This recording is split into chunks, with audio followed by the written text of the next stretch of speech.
طاہرہ بہن ہے، ڈیوسبری سے ارتھرائٹس بھی ہے، شوگر بھی ہے، کولیسٹرول بھی ہے اور بلڈ پریشر بھی ہے۔ اس کے لیے کیا استعمال کریں؟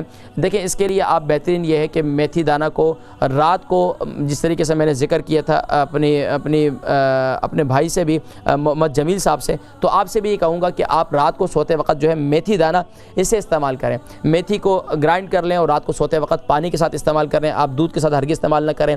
اور اس کے ساتھ ساتھ دن میں آپ کعوہ بنائیں۔ دن میں جب بھی آپ کھانا کھائیں تو کھانے سے پہلے آپ جو ہے دارچینی، سونف اور اس کے ساتھ ساتھ آپ جو ہے ادرک، دارچینی، سونف اور ادرک، یہ تین چیزوں کا آپ کعوہ بنائیں اور اس میں کوئی میٹھا نہ ڈالیں۔ اس کو آپ کھانے سے پہلے پی لیا کریں اور اس کے بعد شام کو، جب دوپہر کے اور شام کا کھانا کے درمیان کا وقت ہوتا ہے، آپ اسے پی لیا کریں۔ دارچینی، سونف اور ادرک یعنی جنجر، ان تین چیزوں کا کعوہ بنائیں اور پئیں۔ اگلے 7 دن میں مجھے دوبارہ بتائیں تو انشاءاللہ آپ کا کافی حد تک انشاءاللہ آپ جو ہے دعائیں دیں گے، بلڈ پریشر بھی کنٹرول ہو جائے گا، کولیسٹرول بھی آہستہ آہستہ آپ کے کنٹرول ہونا شروع ہو جائے گی۔ اور یہاں تک کہ جو میتھی دانہ میں نے استعمال کروا رہا ہوں آپ کو، تو آپ وہ بھی رات کو استعمال کریں تو انشاءاللہ ارتھرائٹس بھی دور ہوگی اور شوگر بھی انشاءاللہ کنٹرول ہو جائے گی۔